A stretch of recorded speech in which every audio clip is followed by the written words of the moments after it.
हाँ जी, आप सभी का नारायण मैथ्स पर स्वागत है। हम पढ़ रहे थे RPSC first grade second grade maths के लिए बीएससी का पार्ट, उसमें कोऑर्डिनेट ज्योमेट्री 3D वाला पार्ट हमारे चल रहा था। हमने स्फीयर चल रहा था, स्फीयर वाली एक और क्लास अब आपके सामने आ रही है। आपने अब तक हमारा टेलीग्राम ग्रुप ज्वाइन नहीं किया तो कर सकते हैं, जहाँ पर हम क्वेश्चंस का डिस्कशन करते हैं। कोई डाउट है तो वो भी वहाँ पर सॉल्व किया जाता है। जल्दी से आप है ना जुड़ जाइए अगर नहीं जुड़े हुए हैं तो, और वीडियो को कमेंट करके बताइए क्या लग रहा है आपको, कैसा लग रहा है, शेयर जरूर करिए। और हम बहुत अच्छी अच्छी चीज़ें सीख रहे हैं, है ना, कैसे क्वेश्चंस को कम से कम टाइम में किया जाए वो हम काम कर रहे हैं। पुरानी क्लासेस का लिंक भी मिल जाएगा डिस्क्रिप्शन में। तो चलिए स्टार्ट करते हैं हमारा, है ना, स्फीयर। पहले स्क्रीनशॉट ले लो ताकि फिर अपन आगे बढ़ते हैं, है ना। चलिए, है ना, पहला क्वेश्चन आज का आ रहा है हमारे सामने। बहुत आसान से चीज़ें हैं, आसान वे में अपन करने वाले हैं, कोई बड़ी बात नहीं है। जो कॉन्सेप्ट जो पढ़े हैं वो ध्यान रहे बस, है ना, उसका मतलब क्या है टॉपिक का वो ध्यान रहेगा तो हमारा काम हो गया। ठीक है, चलिए बिना किसी देरी के स्टार्ट करते हैं।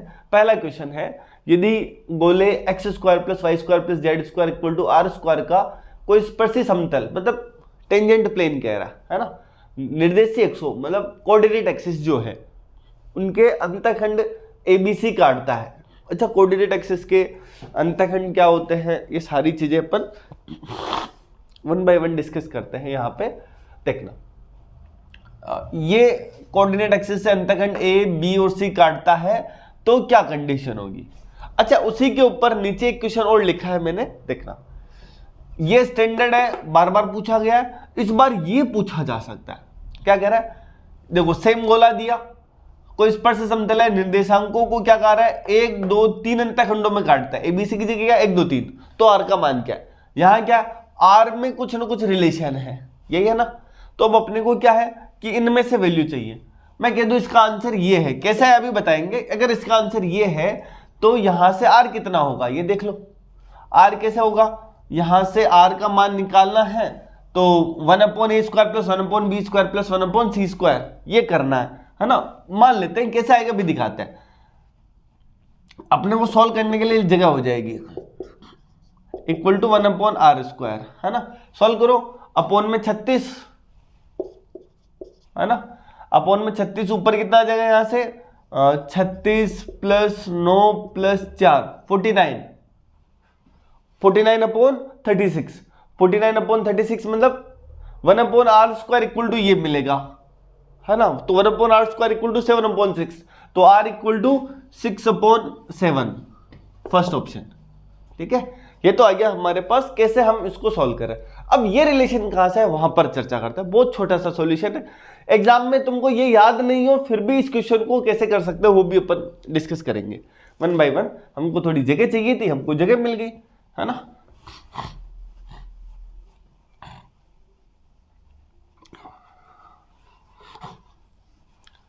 देखिए आराम से सवाल को।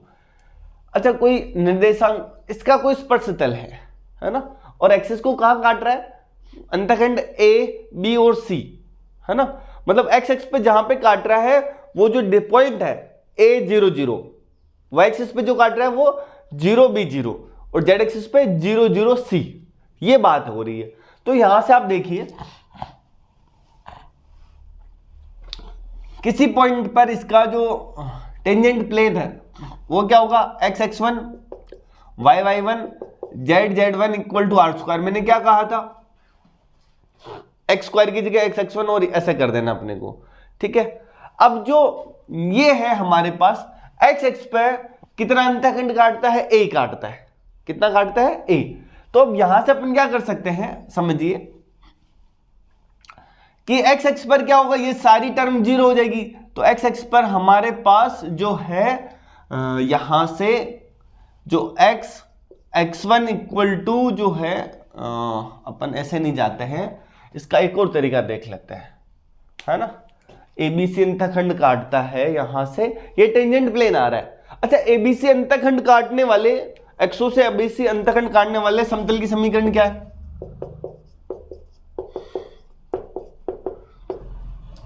बस हो गया। यहां से हमारे पास क्या होगा, कंपेयर करो तो x1 अपॉन 1/a, है ना, y1 1/b, z1 1/c equal to r square, है ना।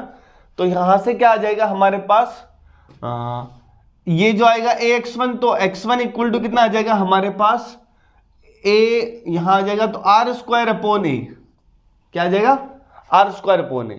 ऐसे y1 मिल जाएगा, z1 मिल जाएगा, है ना, सारे मिल जाएगा। अब सोचो, मैंने ये x1, y1, z1 पर टेंजेंट प्लेन निकाला है, मतलब ये समतल इस गोले को x1, y1, z1 पर स्पर्श कर रहा है। इसका मतलब क्या है, x1, y1, z1 इस पर भी है और इस पर भी है, तो ये संतुष्ट करेगा। अगर संतुष्ट किया तो x1 square plus y1 square plus z1 square equal to r square. x1 square मतलब r की power 4 upon a square, y1 square मतलब r की पावर 4 अपॉन b स्क्वायर, ऐसे r की power 4 upon c square equal to ये r square. Solve करेंगे तो कितना आ जाएगा, 1 upon a square plus 1 upon b square plus 1 upon c square equal to 1 upon r square. ये क्वेश्चन कई बार एग्जाम में पूछा गया, कई बार, है ना। तो हम कई बार क्या होता है, आप ये एक चीज लिख लो, ये कैसे कंपेयर किया गया ना समझ में, ये दोनों एक ही समतल है, तो फिर उसके लिए हमने कंपेयर करके लिख लिया। आ गया समझ में, बहुत सिंपल सा साधारण सी चीज थी। 1 upon a square plus 1 upon b square plus 1 upon c square equal to 1 upon r square. अगर एग्जाम में कह दे नहीं 1 2 3 है, तो यहाँ क्या आ जाएगा 1 2 3, बस वहां से अपने पास सॉल्व मिल जाएगा, सॉल्यूशन मिल जाएगा, r मिल जाएगा। ये जो अब नया पैटर्न है, पहले डायरेक्ट ये पूछ रहा था, अब एबीसी की जगह 1 2 3 कह देगा, बस इतनी सी बात है। ठीक है, हम आगे बढ़ते हैं, अब अगले क्वेश्चन की ओर आते हैं। अगला क्वेश्चन क्या कह रहा है ना। अगला सवाल कह रहा है हमारे, ये एग्जाम का सवाल भी है और बहुत ही बढ़िया क्वेश्चन है, शानदार तरीके से देखना। गोले का समीकरण जो तीनों निर्देशांक समतलों को स्पर्श करता है, इनमें से ऐसा कौन सा गोला है जो तीनों निर्देशांक समतलों को स्पर्श करेगा। इसका मतलब क्या है समझिए, ये एग्जाम का क्वेश्चन है और ये बुक में कहीं नहीं है, कोई सी भी बुक में नहीं है, बट ये एग्जाम में अगर आपके सामने अचानक आ भी जाए तब भी आप कैसे इसको जल्दी से जल्दी सोल्व कर सकते हैं, उसके ऊपर काम करते हैं। सबसे पहले क्या कह रहा है वो, कोऑर्डिनेट एक्सिस को, कोऑर्डिनेट प्लेन्स जो एक्स वाई समतल है, मतलब z इक्वल टू 0, है ना, y एक्सिस समतल है वाई जेड मतलब x इक्वल टू 0, और जो हमारे पास एक्स जेड है y इक्वल टू 0, तीन समतल है, इनको स्पर्श कर रहा है। अब इनको स्पर्श कर रहा है, इसका मतलब क्या है, तीनों को स्पर्श कर रहा है पहली चीज। तो ये सोचिए, स्पर्श करेगा तो क्या होगा, गोले के केंद्र से समतल पर लंबवत दूरी गोले की त्रिज्या के बराबर होगी। ये हमको पता है ना कि अगर कोई समतल गोले को स्पर्श कर रहा है तो उसके लिए एक कंडीशन निकल के आती है कि इसके सेंटर से इसके ऊपर लंबवत दूरी जो परपेंडिकुलर डिस्टेंस है सेंटर सी से ये गोले की त्रिज्या के बराबर होती है। ठीक है, हम क्या करेंगे, हमारे पास समतल है, एक तो x इक्वल टू 0, एक y इक्वल टू 0 और एक z इक्वल टू 0, तीन समतल है, तीनों स्पर्श समतल बने तब क्या कंडीशन है ना, तीनों स्पर्श तल बने तब क्या कंडीशन है वो देखते हैं। तो तीनों स्पर्श तल बनने के लिए हमको क्या करना पड़ेगा, यहां से हमारे पास क्या कंडीशन है निकालते देखना। हर एक का सेंटर से, है ना, अब हर एक जो 3-4 स्फीयर दे रखे हैं अपने को, उनके सेंटर से निकाल लो, है ना, 1 बाई 1। जैसे ये निकाला, पहली चीज ये जो है x square plus y square plus z square. अच्छा, अगर ये गोले का समीकरण है तो इसका मतलब यही होना पड़ेगा, आगे प्लस माइनस नहीं आएगा। पहली चीज तो ये, क्यों, माइनस आते ही नेगेटिव आ जाएगा, इसका मतलब गोले का समीकरण नहीं रहा। तो प्लस रहा तो सेंटर 0 0 0, और ये क्या है हमारे पास, रेडियस √2c। अब मुझे बताओ 0 0 से इसके ऊपर परपेंडिकुलर डिस्टेंस, हाँ क्या रहेगी, 0 रहेगी। परपेंडिकुलर डिस्टेंस का फॉर्मूला वही, यहां 0 लिखेंगे, है ना, अपॉन में √1, तो कितना आ जाएगा 0, ये कितना आना चाहिए इसके बराबर। इसका मतलब ये ऑप्शन नहीं होगा। समझ में आ रहा है क्या कहना चाह रहा हूं, कि सेंटर इसका 0 0 0 0 0 से समतल है x इक्वल टू 0। अब हमारे पास समतल में x इक्वल टू 0 है, तो परपेंडिकुलर डिस्टेंस निकालना अपने को आना चाहिए। इससे परपेंडिकुलर डिस्टेंस ये 0.0/1 है कोफिशिएंट x का, तो 1 का स्क्वायर, y का कोफिशिएंट नहीं है तो 0, z का कोफिशिएंट नहीं है तो 0, p भी 0 है, टोटल वैल्यू कितनी आएगी 0, परपेंडिकुलर डिस्टेंस 0 आ रही है, इसका मतलब √2c के बराबर नहीं आ रहा है, तो ये हमारा नहीं बनेगा।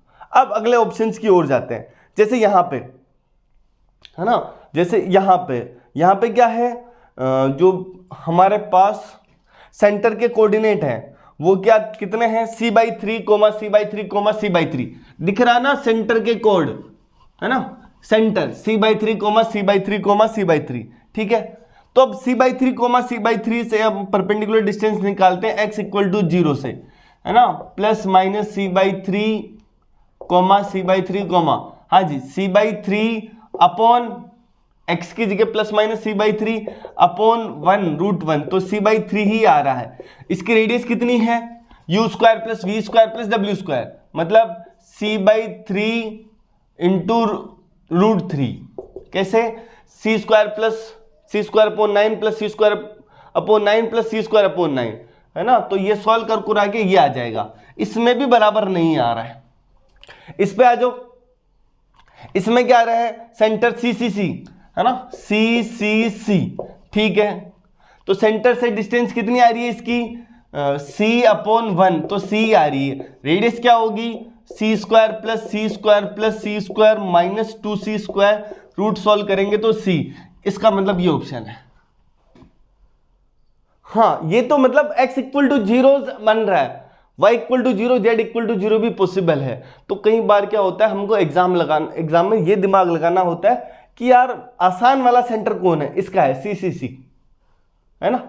अच्छा सर, ये तो x है ना = 0 प्लेन से आ रहा है, y = 0 से, y = 0 से क्या आएगा, यहां पर भी y = 0 हुआ, पॉइंट ये है, तो इसका मतलब c/√1, फिर से तो परपेंडिकुलर डिस्टेंस c ही आने वाली है, फिर रेडियस वापस c ही आने वाली है, दोनों बराबर आ रहे हैं, है ना, तो ये मिल गया।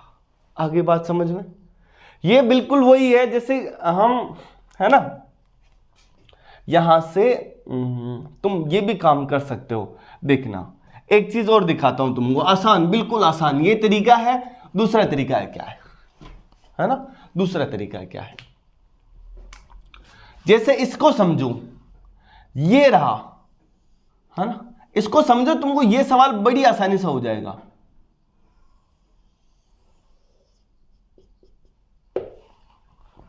ठीक है, थोड़ा सा अजीब बना हुआ, ये स्पर्श कर रहा है सर्कल, तो ये जो है ये रेडियस होगी, ये रेडियस होगी, तो ये पॉइंट a, अब इसको 3D में इमेजिन करो, तो इसका मतलब अगली बार क्या होगा कि ये x 0, y 0, z 0 तीनों को स्पर्श करेगा, तो इसका मतलब तीनों ही रेडियस के बराबर होगी, तो सेंटर a, ये सेम आने वाला है।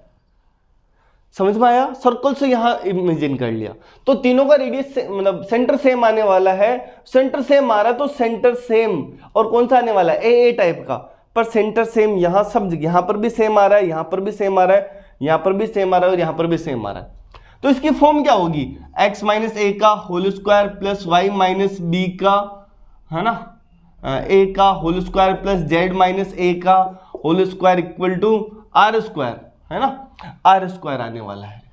और ये सेंटर से परपेंडिकुलर डिस्टेंस, वैसे फॉर्मूला तो यही बन रहा है, देख लो, है ना, x प्लस माइनस, है ना, c का होल स्क्वायर, ये बन रहा है ऐसे, प्लस माइनस c का whole square plus minus c का whole square plus minus c का whole square equal to c² solve करने पर, तो हम वो भी जा सकते हैं। ठीक है, अब आगे बढ़ते हैं अपन। एक क्वेश्चन एग्जाम में ये भी पूछा जा सकता है, सुनना, कि हमारे पास जो है, जैसे ये सर्कल में होता था ना कि ओनली जो है एक्स एक्स को स्पर्श करे, एक्स एक्स को स्पर्श करे, तो ये जो है हमारे पास एक्स जो है ए रहे और वाई जो क्या रहे, एच रहे, है ना। तो ये जो इक्वेशन बनती थी x माइनस ए का whole square plus y minus h का whole square equal to a², है ना, रेडियस a के बराबर। तो हम कहते हैं कि ओनली जो है हमारे पास किसी x जो समतल है उसको स्पर्श करें, है ना, x इक्वल टू 0 को, x इक्वल टू 0 समतल को स्पर्श करना मतलब वाई जेड प्लेन को, है ना, टच करना। वाई जेड में वाई और जेड दोनों ही 0 होते हैं, और नहीं, x 0 होता है और y और z जो है हमारे पास वो अलग अलग वैल्यूज आती है, ठीक है। वो a कोमा, अब देखो उसकी जो इक्वेशन होगी ना, x माइनस ए का whole square plus y minus u, या y प्लस वी का whole square plus z plus w का whole square equal to a square. इसके सेंटर होंगे a v w, ठीक है। ये समीकरण आ जाएगी। ये थोड़ा सा तुमको पेचीदा लग सकता है, कोई बात नहीं, एग्जाम में जब भी आए तुमको तो एक ही काम करना है, सेंटर से प्लेन पर परपेंडिकुलर डिस्टेंस गोले की त्रिज्या के बराबर हो, वो स्पर्श समतल बन जाएगा, दैट्स इट, बहुत है, ठीक है। ये ध्यान रखना है, कोई सा भी क्वेश्चन हो ये तुमको थोड़ा सा अलग पड़ सकता है, थोड़ा टाइम भी जाएगा इसमें। हम आगे बढ़ते हैं, अगला जो टॉपिक है हमारा इसी में, पावर ऑफ ए पॉइंट, है ना।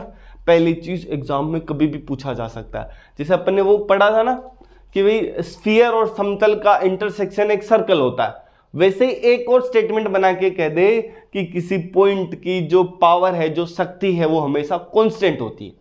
क्या रहती है वो बात अलग है, कांस्टेंट रहती है। अगर हमको कोई स्फीयर दिया है हमारे पास x square plus y square plus z square plus 2ux plus 2vy plus 2wz plus d equal to 0, तो उसके लिए किसी x1 y1 z1 के लिए जो पावर होगी वो क्या होगी, x1 square plus y1 square plus z1 square plus 2ux1 plus 2vy1 plus 2wd1 plus, है ना, 2wz1 प्लस d1, ये रहेगी। एक बात तो ये सीधा सीधा फॉर्मूला।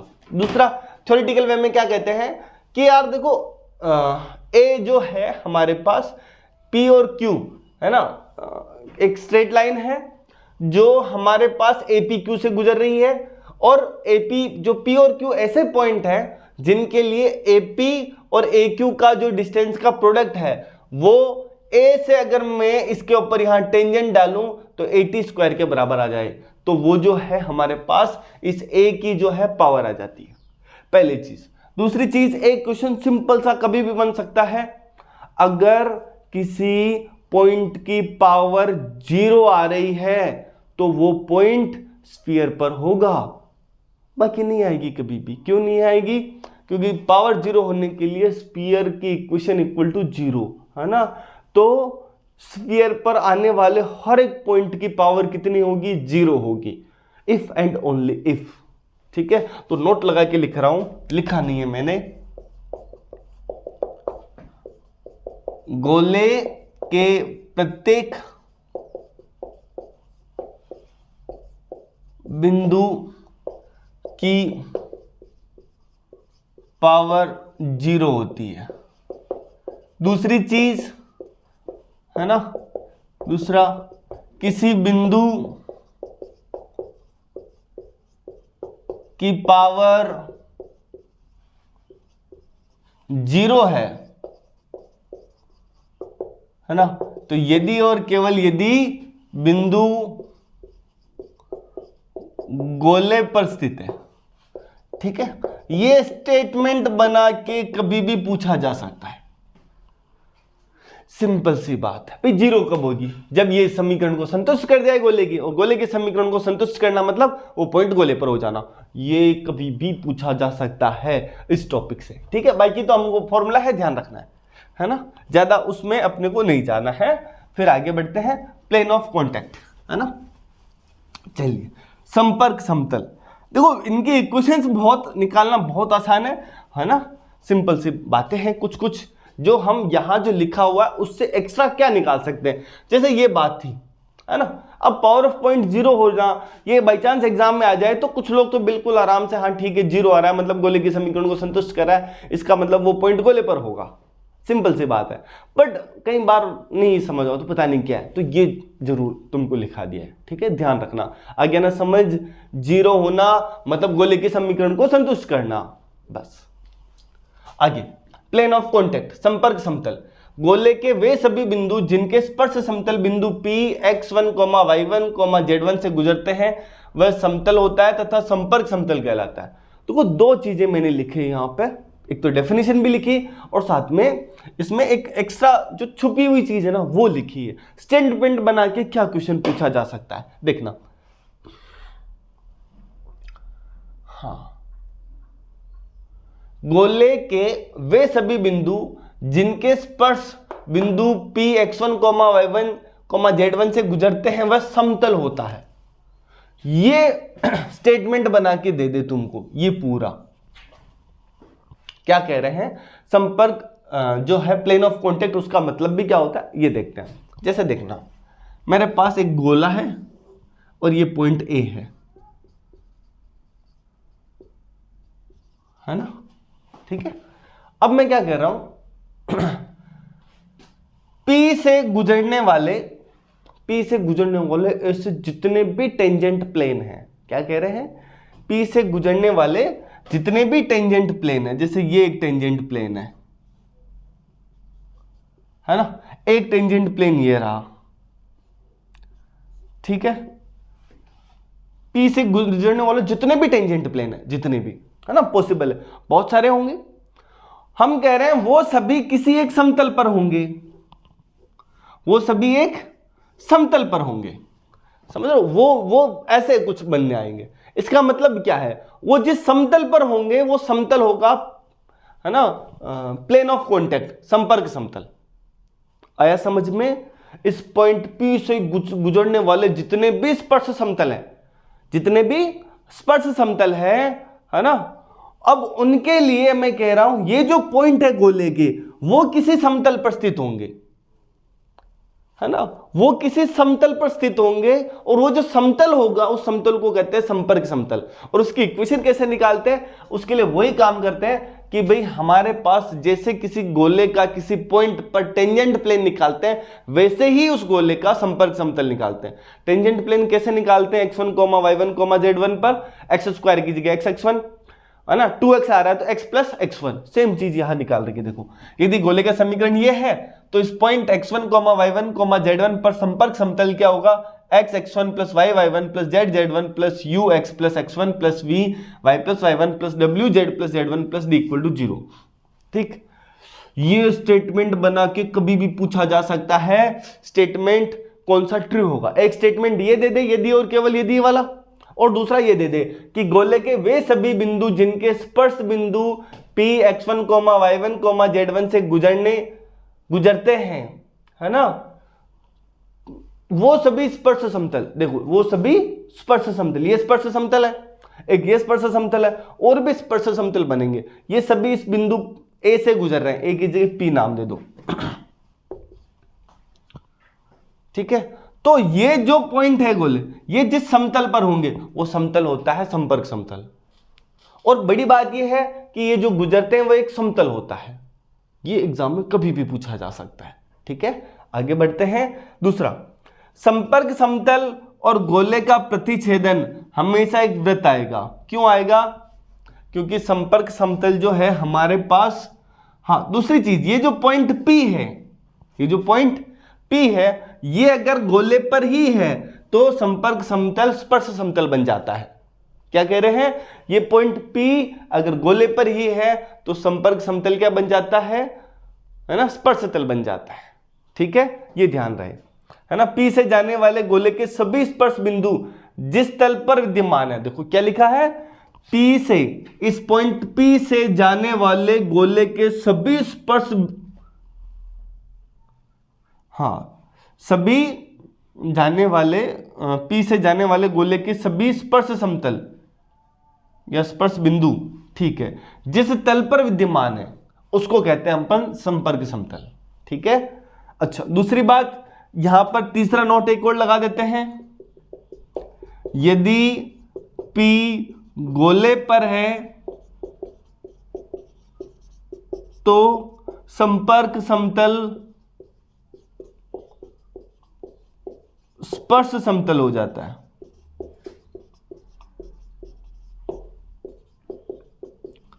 यही आजकल का पैटर्न है क्वेश्चंस का। कोई बड़ी बात नहीं, सिर्फ थ्योरी से हमने वो चीज देख ली है, इसका रट्टा नहीं मारना है, ये समझ आएगा तो अपने आप आ जाएगा, आगे बात समझ में। अगला है पोल और पोलर प्लेन, है ना, ध्रुव और ध्रुवीय तल, दो टॉपिक हैं, छोटे छोटे से हैं, ज्यादा बड़े नहीं हैं, जल्दी से उनके ऊपर आ जाते हैं। ठीक है, पोल। हाँ, इसमें एक दो चीजें, थ्योरेटिकल चीजें और बन सकती है, क्या क्या, वन बाय वन देखते हैं।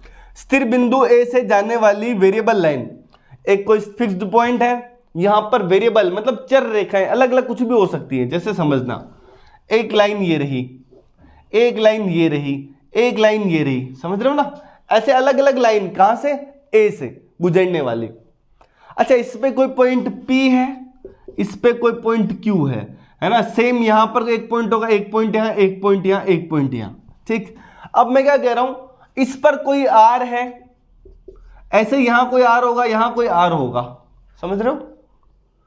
वो क्या कह रहा है, लाइन गोले को P व Q पर इस प्रकार काटे कि रेखा पर R एक ऐसा पॉइंट है जिसके लिए A से R की दूरी वो किसके बराबर आएगी, 2AP into AQ upon AP plus AQ।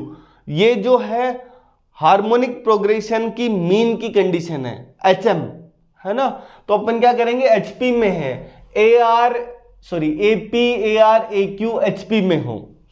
क्या समझ में आ रहा है। यहां से देखो, यहां पर भी सेम कंडीशन हो, ऐसा R यहां पर भी हो, ऐसा, ऐसे अलग अलग R मिलेंगे, है ना, अलग अलग R मिलेंगे, कंफर्म। तो अलग अलग R जिस समतल पर होते हैं, ये R जिस समतल पर मिलेंगे, जिस समतल पर मिलेंगे, वो समतल जो बनेगा उस समतल को कहते हैं ध्रुवीय समतल, और इस A को कहते हैं ध्रुव। क्या कहते हैं, ध्रुव। आ गया समझ में। ये बिल्कुल देखो, अब थ्योरी में अब आराम से समझो क्या कह रहे हैं कि भाई देखो, यहां पर जो है ना, गोले पर हमारे पास क्या कह रहे हैं, बेस लाइन पर R ऐसा हो, है ना। अब ये जो है, ये बिल्कुल तुमको थोड़ा थोड़ा यहां जो पॉइंट है, यहां वाला पॉइंट है, संपर्क समतल वाली कंडीशन दिखा रहा होगा।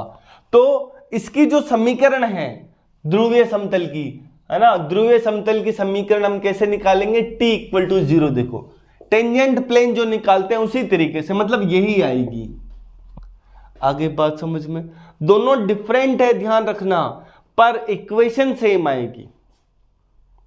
डिफरेंट कैसे है, ये जो है इस लाइन के ऊपर है, गोले के अंदर कोई पॉइंट है हमारे पास, है ना, ये वाले गोले के अंदर कोई पॉइंट है, ये बाउंड्री पर भी आ सकते हैं, है ना, ये ध्यान रहे।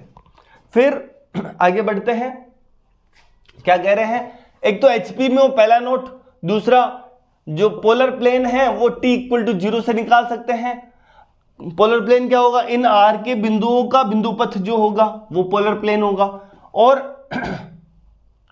A जो है, ये पॉइंट A, ये क्या कहलाता है, पोल कहलाता है। और एग्जाम में क्वेश्चन बनता है कि पोल के कोऑर्डिनेट क्या होंगे, पोल कैसे निकालेंगे, पोल कैसे निकालेंगे, हमको ध्रुवीय तल पता तो हम पोल निकाल लेंगे। ठीक है, कैसे निकालेंगे देखना, वन बाय वन आते हैं, एग्जाम के क्वेश्चंस भी हैं कुछ, है ना। चलिए,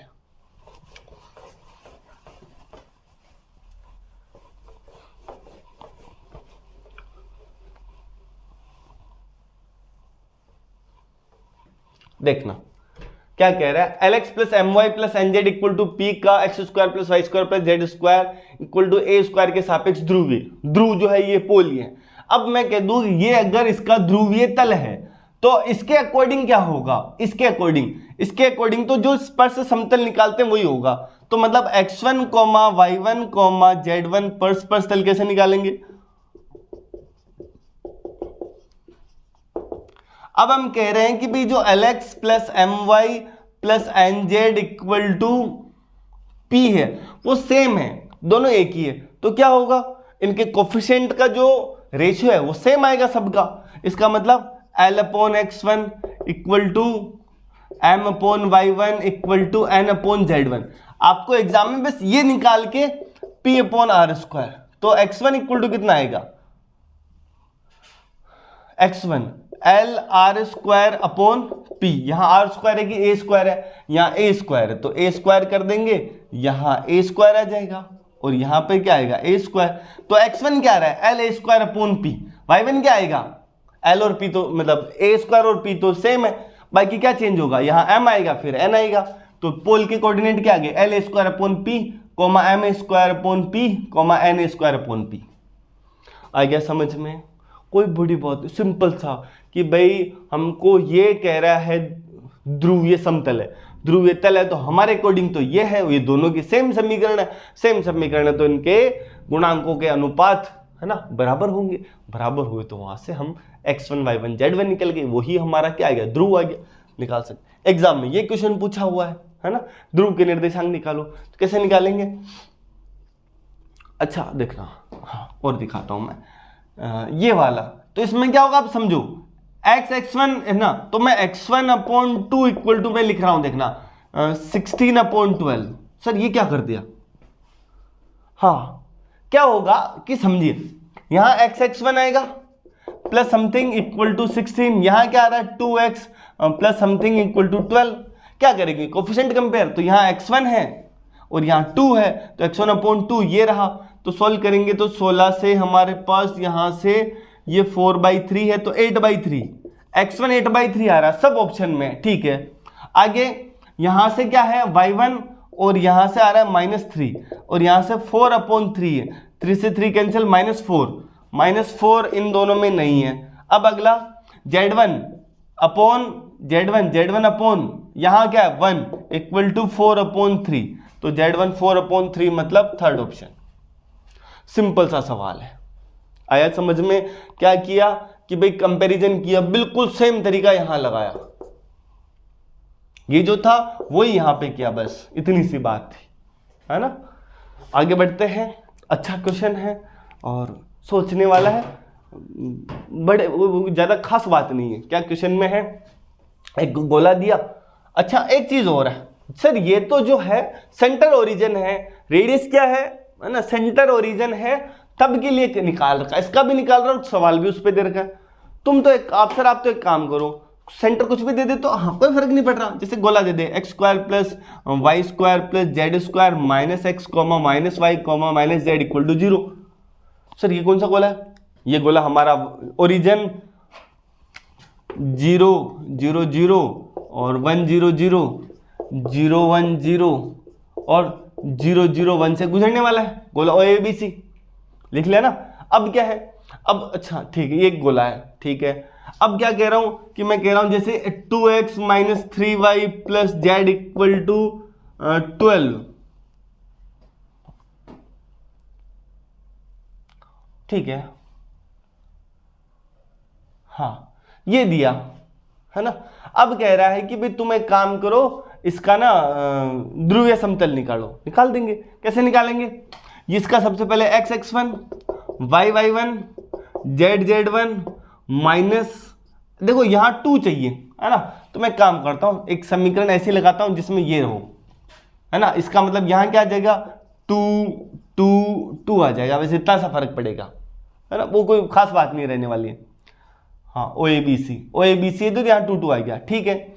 अब यहाँ से कितना आएगा x plus x1 y plus y1 और z प्लस z1, ये रहने वाला है, माइनस बीच में इक्वल टू 0।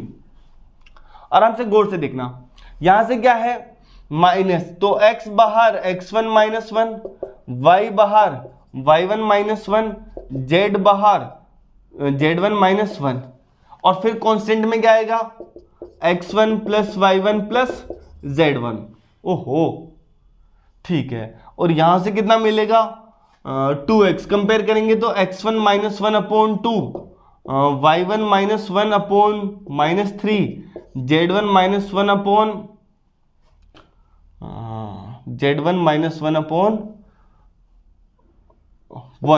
और x1 plus y1 plus z1/12। Sir अब क्या करेंगे एग्जाम में, x1 y1 z1 कैसे निकालेंगे?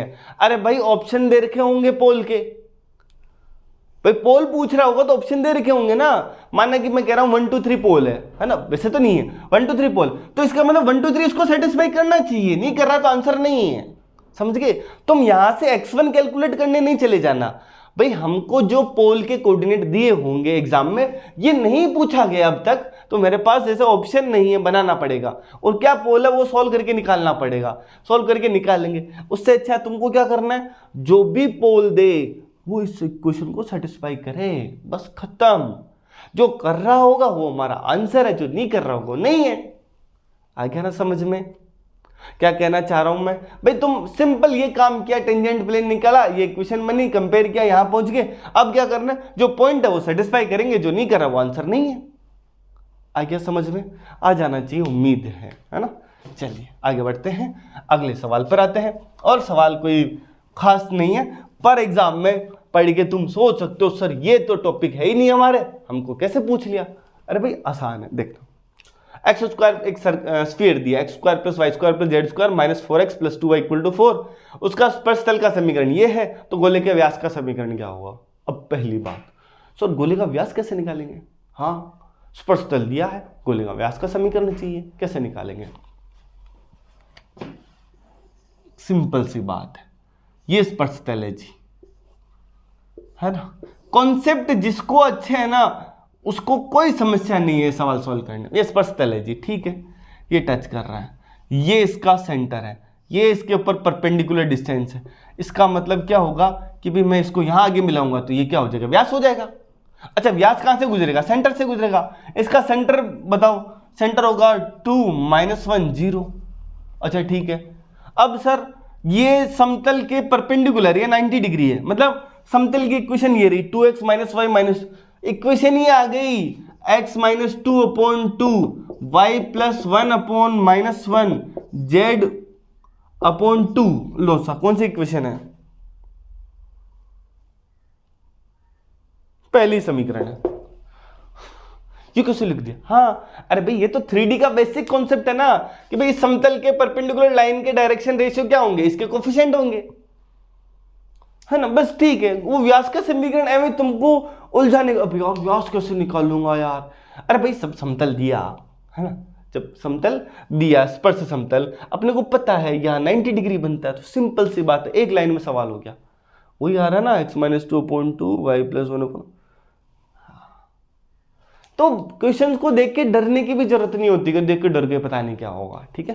हमारी गोले की एक और क्लास आएगी यार, है ना, थोड़ा सा गोला, है ना, शांति से। हमने बहुत लिमिटेड चीजें पढ़ी है जिनसे क्वेश्चंस हो जाए, और हमने क्वेश्चंस भी किए हैं, है ना, एग्जाम में नए क्वेश्चंस। वही जैसे हमने एक वो पढ़ा था कि ABC से गुजरने वाला है ना, अब एक समतल है जो ABC से गुजर रहा है, और गोला ABC के केंद्र का बिंदु पथ जो है वो कुछ a/x + y/b + z/c = 2 है। उसकी जगह एग्जाम में ABC की जगह 1 2 3 दे दे, उस क्वेश्चन में ऐसे चीजें बदल देगा, बाकी अनर्थ नहीं करेगा बहुत कुछ, है ना। कॉन्सेप्ट जो है, अगर हमको ये कॉन्सेप्ट पता, हमको कोई सा भी कह दे, अच्छा तुमको इक्वेशन बना के दे दे कि भाई ये इसका स्पर्श तल है, इनमें से स्पर्श तल कौन सा है, ठीक है, क्या फर्क पड़ रहा है? स्पर्श तल है तो गोले के सेंटर से तल के ऊपर परपेंडिकुलर डिस्टेंस उसकी रेडियस के बराबर आनी चाहिए, बात खत्म। जिसकी नहीं आ रही होगी वो नहीं है। दूसरा, दो समतल पूछ ले कि दो समतल कौन सा है? स्पर्श तल, दो स्पर्श तल, मतलब एक स्पर्श तल यहां होगा, एक यहां होगा। इसका मतलब क्या है? ये परपेंडिकुलर तो ये भी परपेंडिकुलर, दोनों पैरेलल है, दोनों पैरेलल है, तो चेंज क्या होने वाला है? इक्वल टू P वाला चेंज होने वाला है, बाकी तो सेम रहने वाला है। यही बेसिक कॉन्सेप्ट है, बस वहां से ऑप्शन एलिमिनेट हो जाएंगे हमारे, ठीक है। तो हम आगे, और कभी भी कुछ भी बोल, जैसे पूछ ले कि भाई वो गोला निकालो जो इस बिंदु से गुजर रहा है और साथ में ये कंडीशन है, तो उस बिंदु से गुजार दो, है ना। अगर गुजर रहा है तो गुजार दो, और पता चलेगा जो सेटिस्फाई नहीं कर रहा है वो ऑप्शन नहीं है, और ऐसा हो गया कि वो एक ही बच रहा है ऑप्शन, तो तुम्हारा आंसर आ गया, और कुछ सॉल्व करने की जरूरत नहीं पड़ी, जैसे कि हमने वो एक क्वेश्चन किया था, दूसरी कंडीशन ही लगाने की जरूरत नहीं पड़ी, ठीक है। अगली क्लास में एक छोटी सी टॉपिक बचेगा गोले का, फिर कंप्लीट है, और शायद 8 क्लास लग जाएगी पूरी कोऑर्डिनेट ज्योमेट्री को होने में, ठीक है, हो जाएगा बस, ठीक है, और अच्छे तरीके से होगा। हम बहुत तगड़ी तरीके से चीज़ें कर रहे हैं, ज़्यादा तक शेयर करिए, कमेंट करिए, और है ना टेलीग्राम ग्रुप में लोगों को जोड़िए, डाउट सॉल्व करिए, वहाँ पर जो दिक्कत आ रही है मुझसे पूछिए, ठीक है। अपन मिलेंगे अगली क्लास में, जहाँ पर गोला ख़त्म हो जाएगा, और फिर जो है कोण और सिलेंडर इतनी तबीयत के ख़त्म करेंगे ना, तुम देखते रह जाओगे, सच बता रहा हूँ।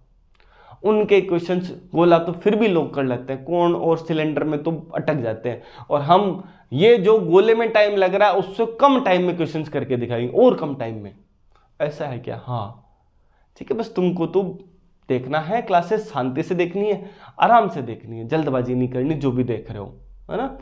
एक बार में सब कुछ समझ आ जाना चाहिए, नहीं आ रहा तो मैंने लगभग हर चीज़ तुमको बताई है, हर चीज़, कोई चीज़ छोड़ी नहीं है। तो नहीं कुछ, जैसे आज भी हम स्टेटमेंट वाले कितने की चीज़ें देखी अपन ने, ये बन जाएगा वो बन जाएगा, जो भी बन पाएगा। ठीक है, मिलते हैं अगली क्लास में, तब तक के लिए थैंक यू सो मच।